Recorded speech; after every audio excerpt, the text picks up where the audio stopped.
Namaskar friends, this is NJ, your host on this channel. So friends, in this video we will have our discussion on the combined effect of Venus and Mars in the D9 chart. So friends, you know that generally the topics which I select from my videos, they are always connected to the governing theme of the day. So it's a Friday, connected with Venus. In the morning I did a consultation where the pressing issue was incompatibility in the marriage. So then I thought, I already have talked about individual role of Venus in the D9 chart. We also have had our discussion on my channel on Mars's role in the D9 chart. But what about they are establishing a connection in the D9 chart? This could be through conjunction, this could be through aspect.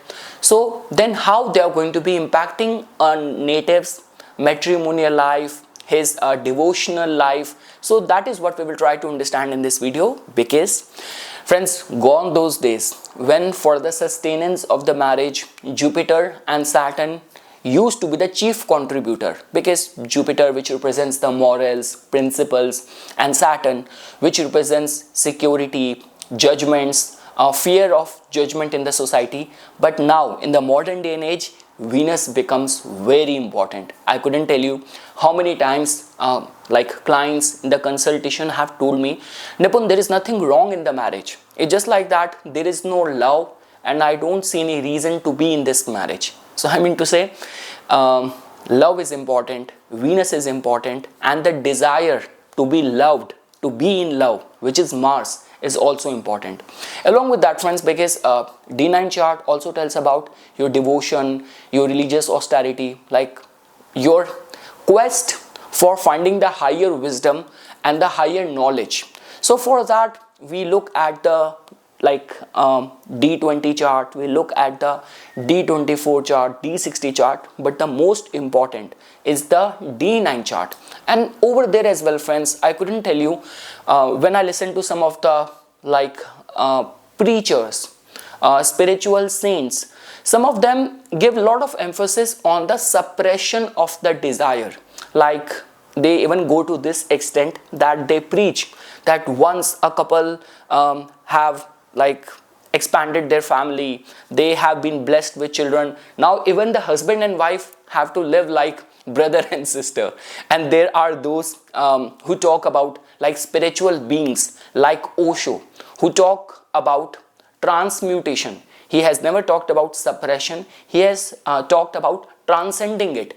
So now comes the question that what is more tailor-made for you? Because friends, I always say this thing, people have given very wrong reputation to Saturn or Ketu. See, whatever Ketu operates in your life, it gives you fulfillment on a soul level.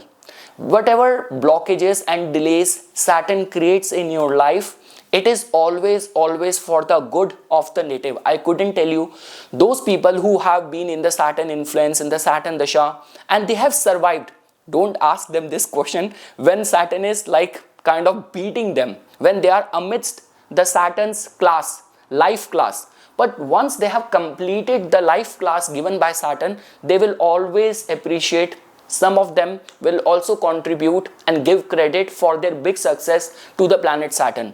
But when it comes down to the planet Mars, it is not always working in the best of our interest. And imagine when Mars and Venus combine, so many of the passion-driven crimes, possessiveness, insecurity, domestic abuse, assault, being very experimentative in sexual activities. So I mean to say, this needs to be understood, customized to how this energy is operating in your chart.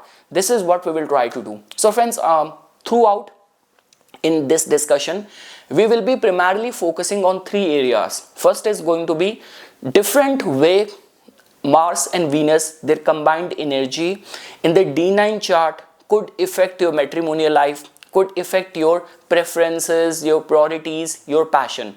In the second level, we will try to dive deeper into it. We will try to study it or look at it in a very customized way, like Mars and Venus jointly influencing all the 12 zodiac signs in the D9 chart. What does it mean? And lastly friends, I will give you certain case studies of the transmutation of the passion versus suppression, and what is going to be the impact of that. So it is going to be slightly tailor-made for you, and I'm sure that you will get some information out of this video.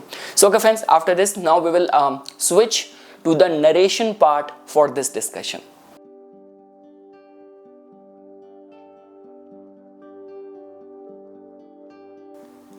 Sexual desire has never been the enemy of spirituality. Unconscious desire is. In the yogic and Jyotish traditions, desire is seen as raw life force, the same energy that can bind the soul to repetition or lift it toward liberation. Mars is this fire, the urge to act, to penetrate, to move. Venus is the longing to merge, to experience beauty, intimacy, and union. When these forces move outward without awareness, they seek pleasure and leave emptiness behind. But when redirected inward, desire becomes tapas, spiritual heat. Passion becomes discipline, and intimacy becomes yoga. The Navāṁśa chart reveals this maturity of desire, whether sexuality depletes us or refines us. True spirituality does not demand repression, it demands refinement. When Mars learns restraint and Venus learns contentment, energy stops leaking and consciousness begins to rise. So friends, on this note, we will start our discussion. So in this video, see, we will be focusing on the Mars in D9 versus Venus in D9, and we will be looking at the sexual karma, desire memory, and the marriage alchemy. So friends, this is not about gender or morality. This is about how desire matures or fails to mature across lifetimes. So now comes the question, why D9 is the key to sexual karma? So D1 shows desire expression and D9 shows desire resolution. In the Parāśarī tradition, D9 is the chart where kama either becomes dharma or becomes bondage. Even the C.S. Patel sir, whose work I chiefly refer to whenever it comes down to the Navāṁśa, so he has also explained that in Navāṁśa, planets show not what you want but what you are capable of sustaining. So Mars in the D9 is about how sexual energy is used, versus Venus in D9 is about what one seeks from intimacy. So friends, the fundamental difference between Mars and Venus is, like, see, if you will look at the core drive, so Mars in the D9 is about urge, about that heat, about the conquest. Venus in the D9 has got more to do with the attraction, bonding, and the pleasure. When we talk about the sexual style, with Mars it is very assertive, and with Venus it is very receptive and merging. When we talk about the karma type, Mars in the D9 is all about action-based desire, and Venus in D9, it is attachment-based desire. The main test of the Mars in the D9 is of the control of impulse, and of Venus is of dependency and expectation. How Mars could be seen as a failure in the D9 if there is many conflict, domination, and abuse happening, and how we can see Venus as failure in the D9 when there is a lot of the dissatisfaction, disillusionment. And the spiritual potential of Mars in the D9, it has the capacity for creating that disciplined energy of celibacy, of tapas. And Venus in the D9, the spiritual potential is of the bhakti, of devotion, of the refinement. So friends, let's look at it individually. See, when we talk about purely looking at Mars in the D9 chart, so this can be seen as sexual energy as fire. The psychological karma with this placement is Mars in the D9 shows libido intensity, sexual impatience, past life misuse or overuse of force, of desire. If Mars is afflicted in the D9 chart, desire becomes compulsion, sex becomes a power game, marriage becomes a battlefield, and if matured, then sexual energy becomes discipline. Desire converts into loyalty and protection.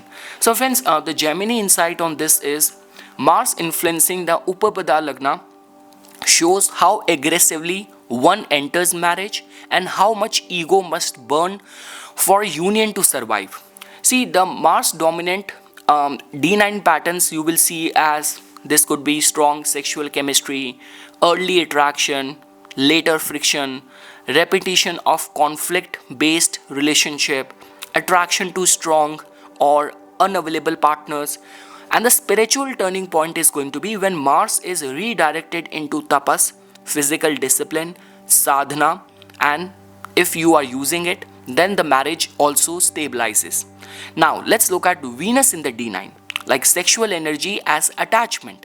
So, the psychological karma with this is, see, Venus in the D9 shows what kind of pleasure the soul remembers, emotional expectation from intimacy, capacity to enjoy marriage after novelty fades.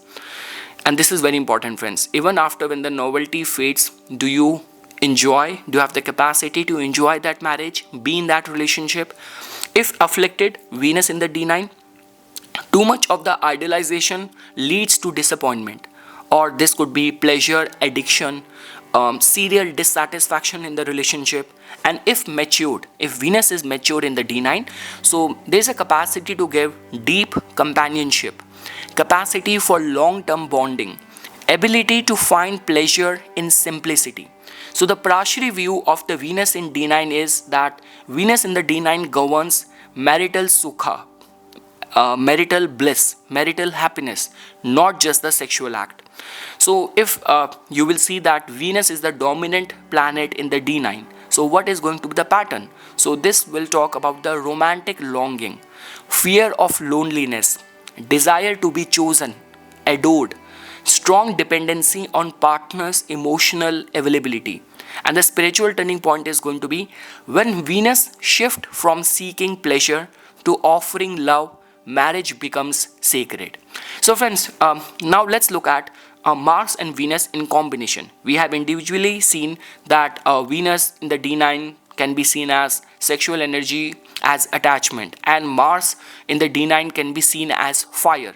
Now comes the question that if there is going to be imbalance of Mars and Venus in the D9 chart. So see, you can look at it in this way that, for example, if the Mars in the D9 chart is strong, but Venus is weak, so it will talk about high libido and low emotional bonding, passion without softness, attraction burns fast, dies very fast. And the karmic lesson is going to be learning tenderness and patience. Now let's say, for example, it is other way around. If Venus is strong in the D9 and Mars is weak, so it talks about emotional longing, low sexual initiative, fear of conflict, romantic dissatisfaction. And the karmic lesson with this placement is learning assertion and boundaries. And let's say, for example, if they both are afflicted in the D9 chart, then this can create like sexual confusion, repeated breakups. See, you are able to like get a partner, but not being able to sustain it, not being able to extract the fulfillment out of it. And there could be some desire and the guilt cycles.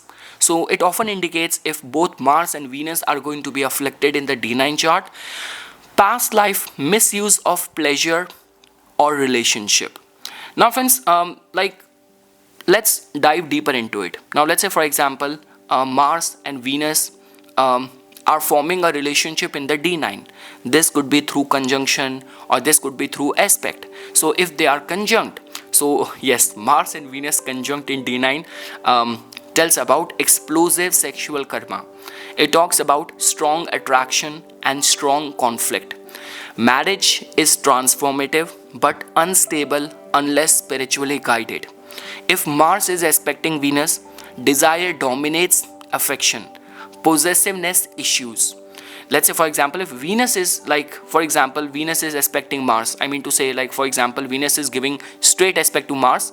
See, there is a difference. Mars can give aspect to Venus with additional ways, through its fourth aspect, through its eighth aspect. But let's say, for example, they are in opposition, like Mars and Venus are opposite to each other.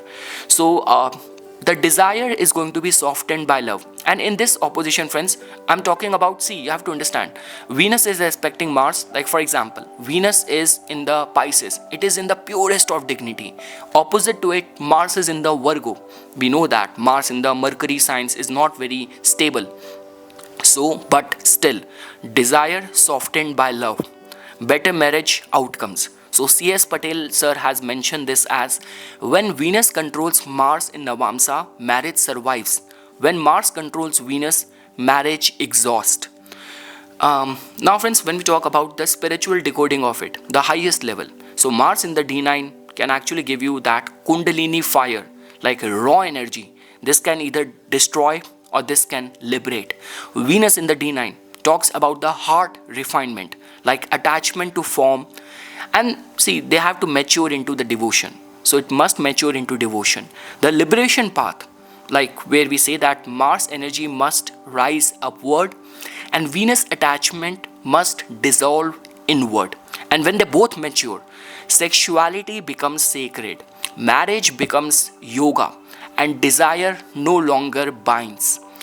So friends, I'm sure you would have understood like the predictive summary of like marriage outcome with due combination of like Mars and the Venus. For example, if Mars is strong in the D9, it is mature, the marriage experience is going to be loyal, protective, disciplined. If Mars is strong in the D9 chart but afflicted, so this could be a case that it is conjunct with nodes, with Saturn.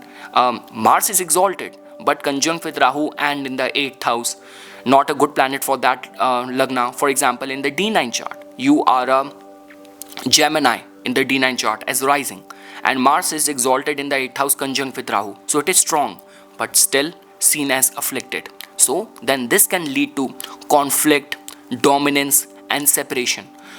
Let's say for example, strong Venus and refined. So in the D9 chart, it will make you very loving, stable and companionship oriented. Venus is strong but afflicted in the D9. So this can give you emotional dissatisfaction. And a balanced Mars and Venus in the D9 is a pure ingredient of ideal marriage yoga. And let's say for example, if they both are weak, both Mars and Venus are weak in the D9, so then this can give you disinterest or delayed marriage. So now friends, the final spiritual synthesis is Mars in the D9 asks, can you control the desire? Venus in the D9 asks, can you love without being very clingy? So marriage succeeds when Mars stops fighting and Venus stops demanding. That is when the sexual karma completes. So now friends, let's look at slightly deeper to it, because now we will try to understand it on all the 12 signs in the D9 chart. So you have to read it like Mars in the D9 is about how desire is acted upon. When I will be explaining it based on all the zodiac signs, and we are only focusing on the D9 chart. Venus in the D9, what kind of intimacy the soul seeks, and the zodiac sign, psychological style of that desire. Now, if this is the case with Venus being in the Aries in the D9, it talks about like people who chase love, excitement, independence in the love. They want to be with their partner, but they want to have their own freedom as well. Now, when we talk about the sexual psychology of the Aries, if being influenced by Mars and Venus in the D9 chart, so passion ignites fast, patience is the only test. The marriage karma with the contribution of Aries is like early spark, and later on it could cause ego clashes. There is a possibility of that. And the spiritual key to extract the best out of Aries energy being jointly influenced by Mars and Venus in the D9 is convert your impulse into discipline. Now friends, let's say for example, you have to understand Taurus in the D9 chart being jointly influenced by Mars and Venus. So Mars will act like slow, persistent, physical. Venus will act sensual, loyal, comfort oriented. The sexual psychology is going to be strong bodily bonding, attachment to pleasure. And the marriage karma is going to be stable if routine does not dull intimacy. The spiritual key for this placement is detach from overindulgence. Now if you have to understand, like in the D9 chart, Gemini is being influenced jointly by both Mars and Venus. So Mars will be curious, playful, scattered. Venus is going to be like, it will need the conversation, those romantic talks. Slightly it will lean towards variety as well, if it is not being like expected by Jupiter, morals of Jupiter or discipline of Saturn. So there will be tendency for variety or being easily bored, and mental bonding is going to be very important. The sexual psychology is arousal through intellect. Boredom is enemy. Marriage karma is flirtation versus commitment tension. And the spiritual key is going to be one pointed focus. Now friends, if in the D9 chart, Cancer is jointly being influenced by both Mars and Venus. So Mars is going to be protective but moody. Venus is going to be needs the emotional safety and nurturing. The sexual psychology is going to be desire tied to emotional reassurance. The marriage karma is going to be of attachment and the withdrawal cycles. And the spiritual key is going to be emotional self-soothing. Now friends, if the Leo sign is going to be jointly influenced by both Mars and Venus in the D9 chart, so Mars is going to be dramatic, proud, expressive.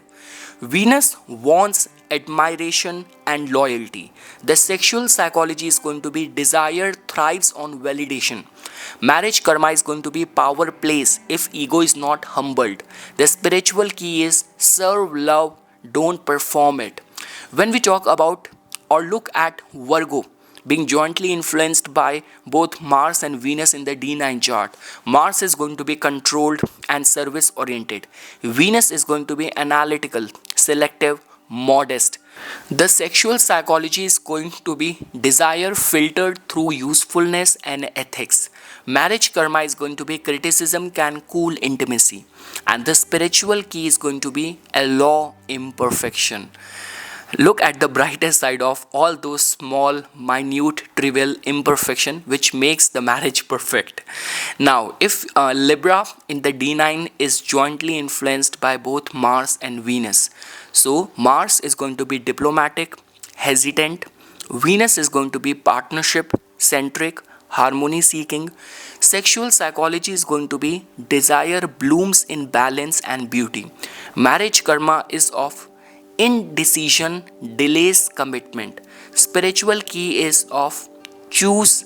Spiritual key which I can give it to you is choose decisively. Don't be in a haste. If Scorpio is jointly influenced by both Mars and Venus in the D9 chart, so Mars is going to be intense, transformative. Venus is going to be all or nothing kind of bonding. Sexual psychology is going to be very deep fusion, high magnetism. Marriage karma is going to be of jealousy versus devotion extremes. Spiritual key is going to be transmute obsession into surrender. Friends, if Sagittarius is jointly influenced by both Mars and Venus in the D9, so Mars will act with that adventurous streak. And this could be a Mars which is going to be idealistic. Venus will seek meaning, freedom and truth. Sexual psychology is going to be desire linked to philosophy and growth. Marriage karma is of commitment tested by restlessness. The spiritual key which I can give it to you is ground ideals into vows. Now friends, when we talk about the Capricorn, so if Capricorn is jointly influenced by both Mars and Venus in the D9 chart, Mars is going to be disciplined, goal driven. Venus is going to be reserved, like long-term oriented. Sexual psychology is going to be desire matures late, strengthens with trust. The marriage karma is going to be duty before pleasure. And the spiritual key is allow warmth without control. Now friends, if Aquarius is jointly influenced by both Mars and Venus in the D9 chart, Mars will act slightly detached, unconventional. Venus is going to be friendship first, non-traditional. The sexual psychology is going to be like you will need your space and originality. Marriage karma is going to be emotional distance unless values align. And the spiritual key which I can give it to you is balance freedom with presence. Now friends, let's say for example, if in the D9 chart, Pisces sign is being jointly influenced by both Mars and Venus. So Mars will act like, completely diffused or sacrificial. Venus is going to be romantic, devotional. The sexual psychology is going to be desire dissolves into fantasy and compassion. The marriage karma is going to be idealization leading to disillusionment risk. And the spiritual key is going to be ground love in reality. So friends, the advanced integration rules which you have to use is same sign Mars and Venus in the D9 is about strong sexual coherence and stable if mature. Mars is in the fiery sign and for example Venus is in the watery signs. So then that means passion versus emotion conflict. If Venus controls Mars by aspect, I mean to say Venus can only give the straight aspect. That's what we generally use in the Vedic astrology. But Venus is dignified and Mars is slightly agitated. Still after that marriage can survive. Mars dominate Venus, desire will exhaust the bonding. And you have to also check the Upapada Lagna as well for how this plays out in marriage reality. Because C.S. Patel sir and his given principle is in Navāṁśa, planets don't show attraction, they show endurance. So friends, the final synthesis is Mars will always ask, can desire be disciplined? Venus will always ask, can love exist without clinging? And the zodiac sign shows how the lesson is taught. When Mars rises upward and Venus refines inward, sexual karma completes and marriage becomes yoga, not the bondage. So friends, now we have reached the second section of our this discussion on understanding Mars and Venus in the D9 chart. So then that means we will try to now look at the transmutation versus suppression case studies. And friends, a lot of this is based on the primary data. I mean to say where clients have shared their personal private life as well with me. So obviously I cannot give a reference to that. I cannot show you any charts, but all of that which I'm explaining you over here, that entails deeper psychology, deeper experiences of people in their private life. So okay friends, now comes the question that when we talk about Mars Venus dynamics in the D9 chart, so how we can look at certain combinations like of transmutation versus suppression, why some evolve and others implode. So friends, in all the cases I will be showing you the path, because this is what the objective of this video is. If you are dealing with imbalance of the Mars and the Venus energy in your marriage, in your D9 chart, what could be the suppression path or option for you, and what could be the transmutation path for you. So for example, if you get to know from the D9 chart that it is a Mars dominant native, so the suppression path could be in the D9 pattern is like, for example, Mars is strong and Venus is weak. So Mars strong and Venus weak. So the behavior is going to be forced celibacy, harsh discipline, and guilt around desire. And the outcome is going to be rising anger, irritability, secret indulgence cycles, marriage breaks or never stabilizes. I have also like some of the young students have told me this thing, that when they listen to the, like for example, any of the spiritual preacher, which is a common norm in India, they try to force that celibacy when their body, their hormones, everything is changing, and later on they have that indulgence cycles. Some of them in the latter half, after suppressing it for long, then they start masturbating a lot. So I mean to say, you have to understand like why certain things are happening. So first I will give you a reference of the suppression, then we will talk about the transmutation. So if for example Mars is strong and Venus is weak, the behavior, the general outcome is going to be in a suppression path of forced celibacy, harsh discipline, and guilt around desire. And the outcome is generally of rising anger, irritability, secret indulgence cycles. Marriage at a latter half either breaks or never stabilizes. And the astrological lesson is Mars denied becomes violent inwardly. Now, in this situation, what could be the transmutation path? So, the physical tapas, walking, Surya Namaskar, Shiva mantras, and the service.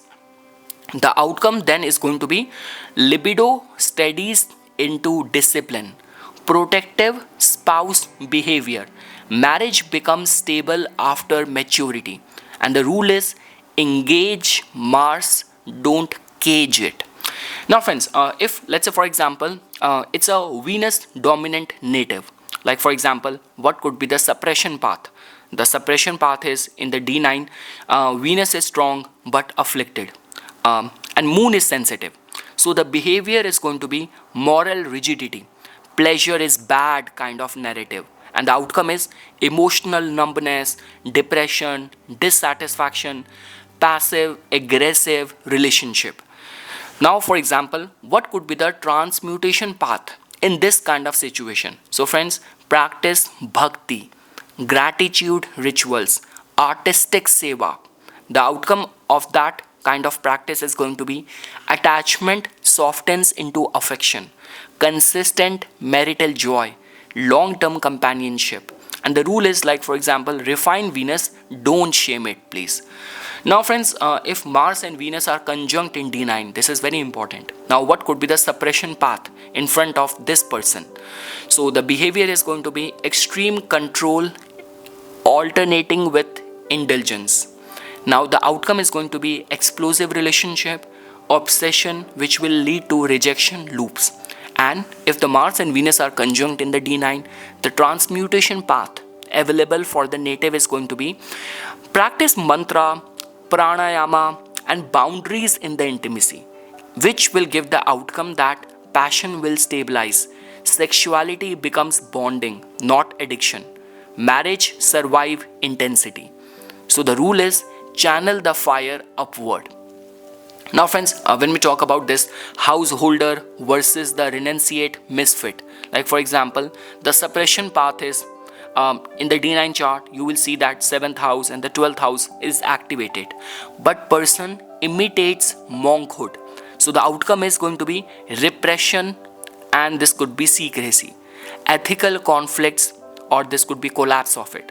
So the transmutation path is going to be practice like see the marriage as the yagna, like intentional intimacy, and the outcome is going to be desire sanctified, no burnout, no duplicity. See, you have to simply choose the right ashram for your karma. This could be householder, this could be the renunciate. Now friends, when we talk about the late marriage and high libido, so because obviously gone those days when people used to get married in their early 20s, or this could be mid 20s. Now these days people have their graduation, masters, job settlement, buy the house first. So in these kind of situation, but the biological clock is doing its part. So if the person and a chart is aligned for a late marriage, but the personality is of a high libido, so the suppression path for this kind of situation is I will kill the desire until marriage, and the outcome is going to be anxiety, compulsive thoughts, poor marital adjustment later on in the life. So the transmutation path for this situation is practice the discipline, creative outlets and service. Creativity is the best medium for the release of the surplus energy, and the outcome you will get with this combination, clean transition into marriage and strong loyalty and patience. The rule is strong ojas, like store the ojas, don't rupture it. Ojas, friends, it's a Hindi Sanskrit term. So ojas is that vital juice in the body. You can search it. So the rule for you is, because you have high libido but destined for a late committed marriage or partnership, so strong that ojas, don't rupture it through masturbation and other means. Now friends, another case, for example, someone being a spiritual seeker with strong Venus. Now what could be the suppression path for that? So people who reject, like in their behavior, they reject pleasure or over austere practices, and the outcome of that is going to be spiritual bypassing, emotional dryness, pride. But what could be the transmutation path in this situation. So devotional aesthetics, compassion seva, because this will lead towards your heart chakra being opening, getting activated, and pleasure will dissolve into devotion, because the simple rule is let love mature into bhakti, devotion. Now friends, another case, if let's say for example Mars is afflicting the Upapada, so the suppression path for that is going to be avoid conflict. And like the general behavior, you will see people who avoid conflict, they avoid intimacy, which gives the outcome as silent resentment or sudden separation because you're holding up for long.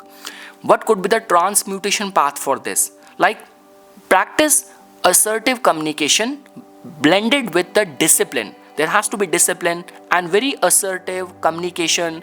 Like get a counselor, marriage counselor, that is very important, because this will give the outcome as marriage will stabilize, respect will replace the fear.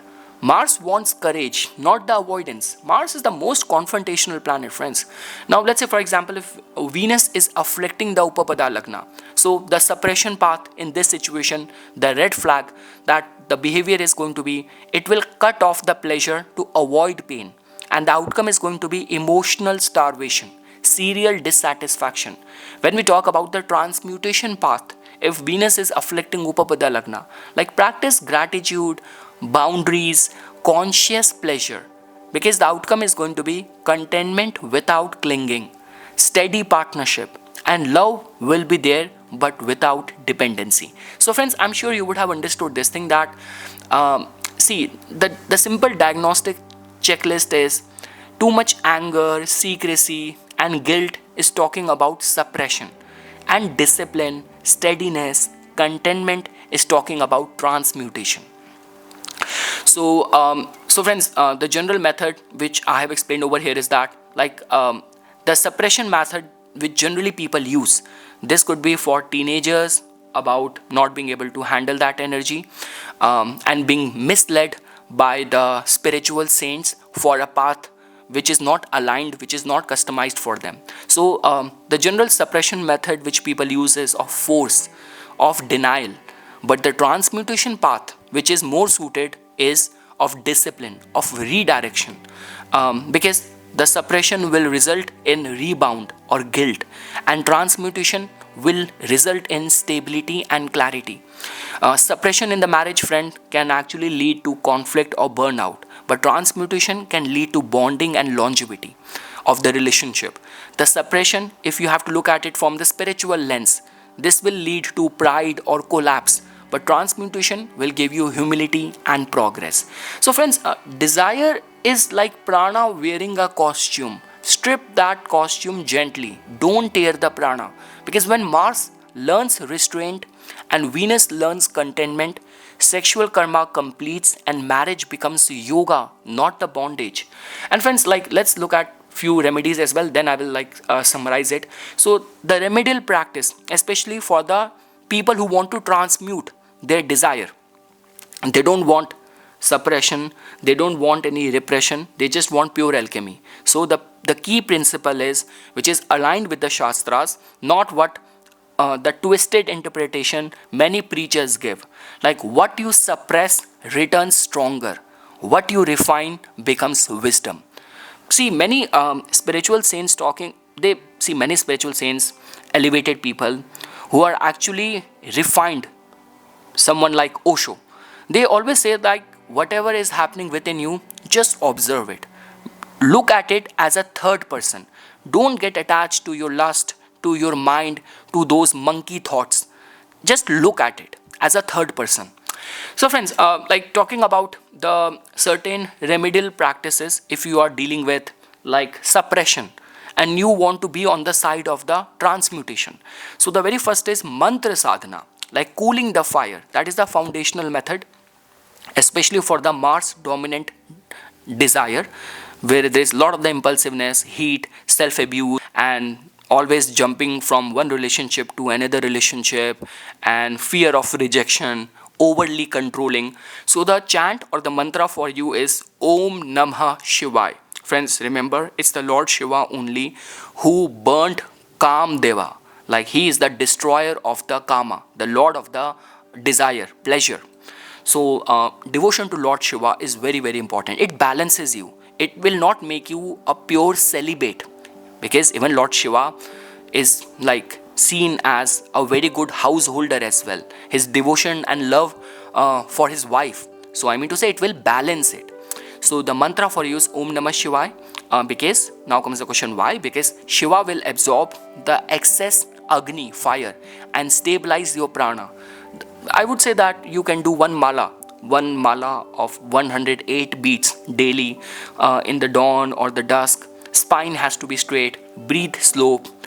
You see, because the classical logic is Mars, Agni is pacified through Shiva Tattva, not the Venusian indulgences. See, Venusian indulgences, again, if Venus is bombarded by the energy of the Mars, then the more fuel you will give to your fire of desire, it will keep asking more. It will never be satisfied. So, and for the Venus dominant attachments, craving and longing, I would say the mantra for you is Om Shri Mahalakshmiyai Namaha. Like Om Shri Mahalakshmiyai Namaha, or this could be Om Dram Dream Drom Saha Shukrai Namaha. This could be the Shri Suktam.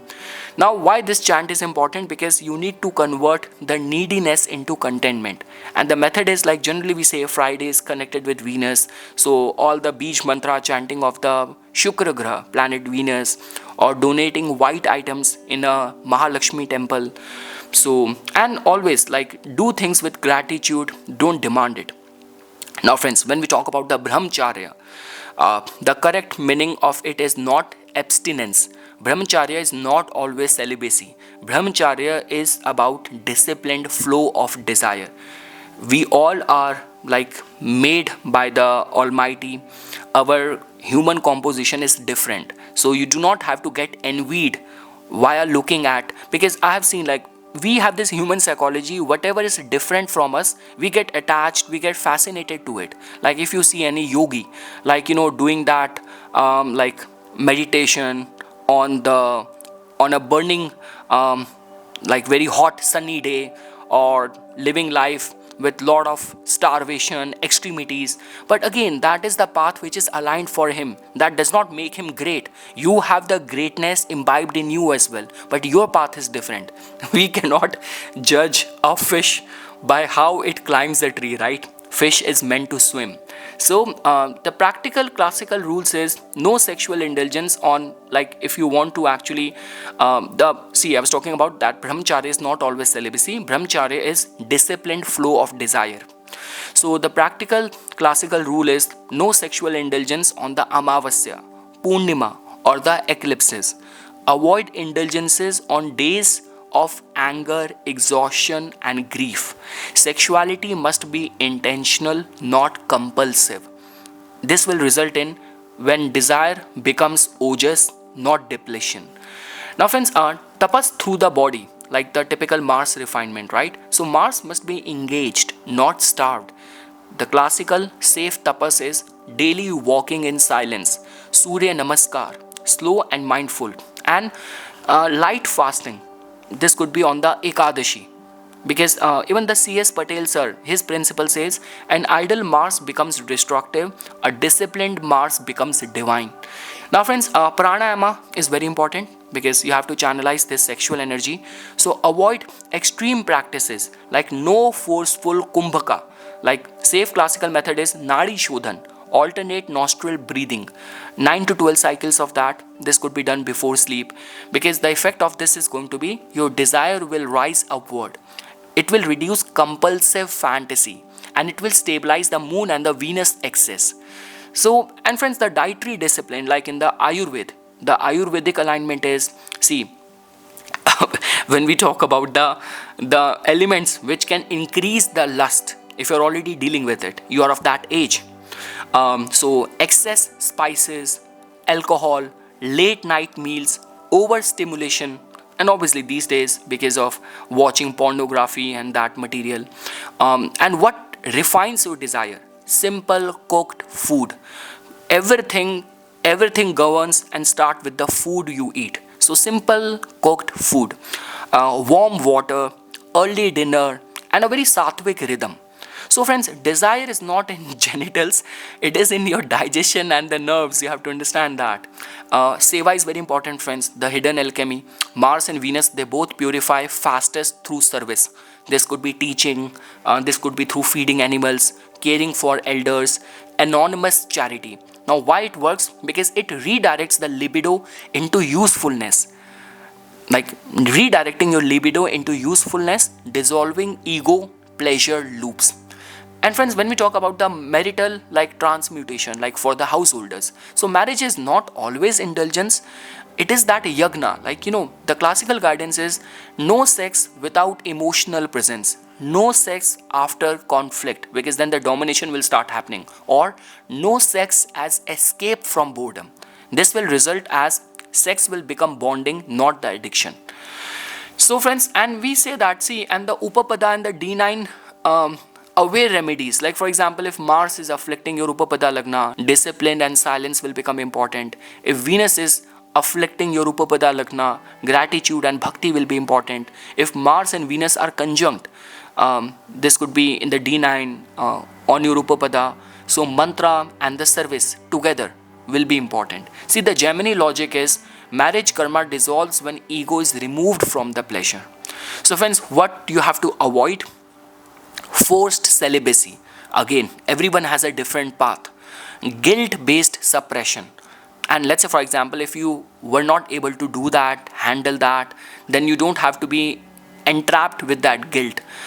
Tantra without guidance, again, it is completely prohibited. Tantra is very sacred, but only if followed through an awakened master.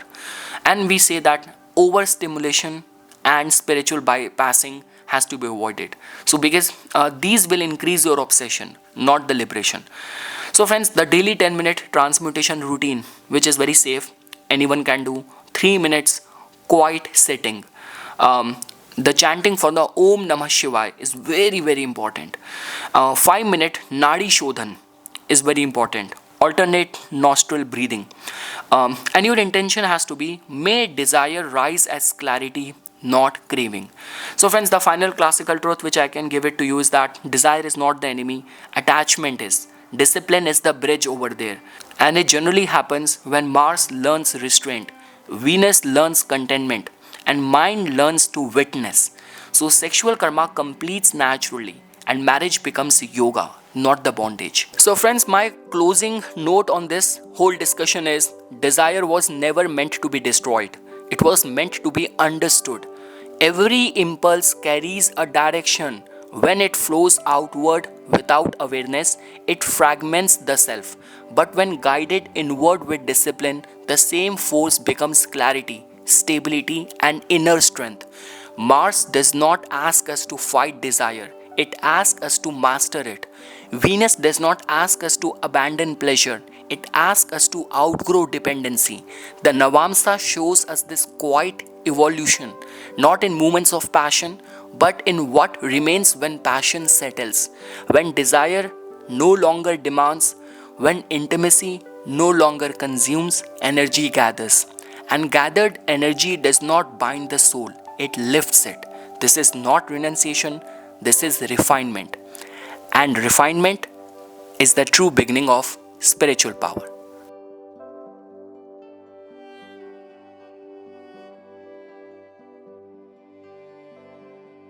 So okay friends, this is something which I wanted to say as a part of my inputs. Once again, thanks a lot for watching this video, and for further more updates and notification on the divine science of Vedic astrology, please subscribe to my YouTube channel and follow me on my Instagram account.